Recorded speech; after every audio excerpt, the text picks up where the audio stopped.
नमस्कार दोस्तों, welcome to our YouTube channel Ishwara history. दोस्तों, जैसे कि आपने हमारे पहले वीडियो में देखा कि कैसे मध्यकाल में भयानक तरीके से टॉर्चर किया जाता था, जैसे कि brazen bull, heretic's fork, crucifixion, thumb screw, iron maiden, the rack, tongue tearer, red torture, Spanish donkey और सॉइंग। तो चलिए अब बिना देरी किए जानते हैं मध्यकाल के आगे के टॉर्चर्स के बारे में।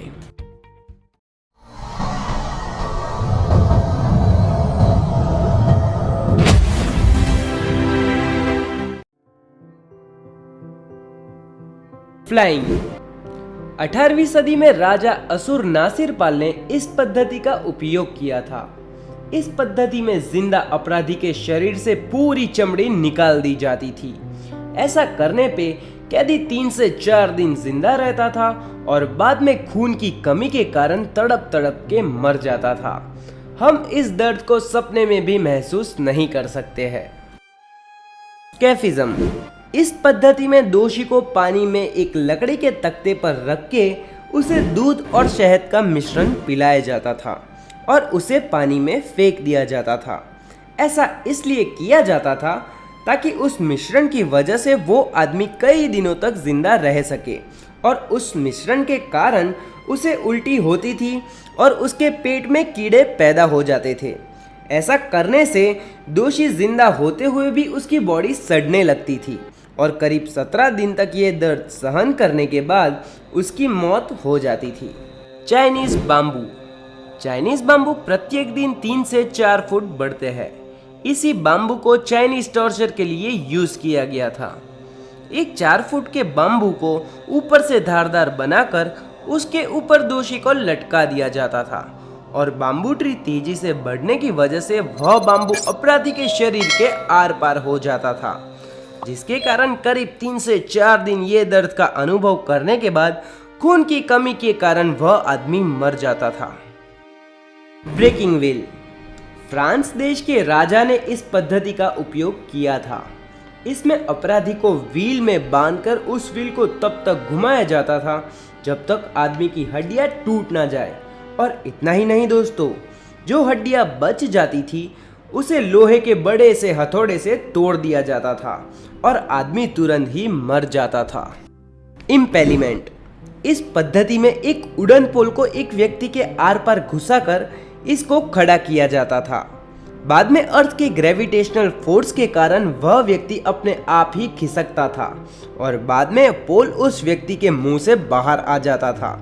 कुछ लोगों ने इस यातना का दर्द 6 दिनों तक भी झेला था। 15वीं शताब्दी में ये टॉर्चर वेलेंसिया के राजा ब्लेड जो ड्रोकुला के नाम से भी जाना जाता था। ऐसा इसलिए क्योंकि वह बेहद निर्दयी था। उसने अपने शासन में करीब 20,000 से लेकर 3 लाख लोगों को इस पद्धति से यातना देकर मारा था। वो इतना सरफिरा था कि खाना खाते समय उसे यह देखना अच्छा लगता था। जूडस क्रेडल यानी कि यहूदी पालना। ये उपकरण देखने में धारदार था और इस पद्धति में दोषी को नंगा करके उसके हाथ पैर बांधकर उस उपकरण पर बिठाने के बाद रस्सी से खींचा जाता था, जिससे वो दोषी तड़प तड़प के मर जाता था। Coffin torture. मध्य युग में ये पद्धति काफी प्रचलित थी।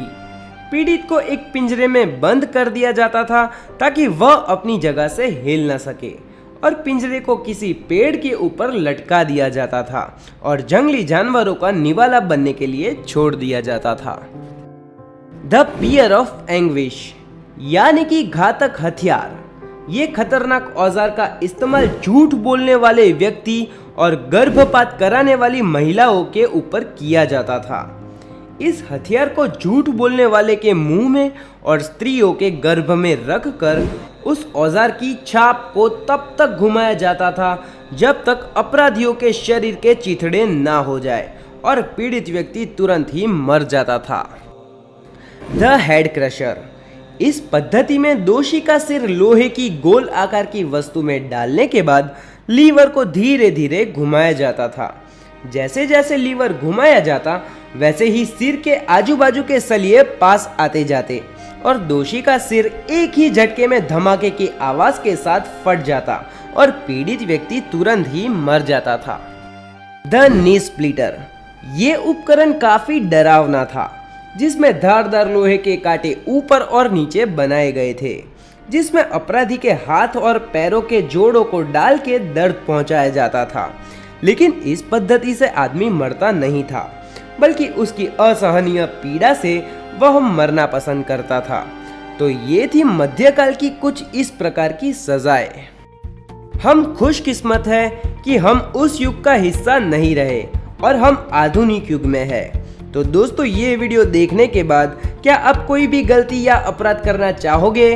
प्लीज हमें कमेंट सेक्शन में जरूर बताएं।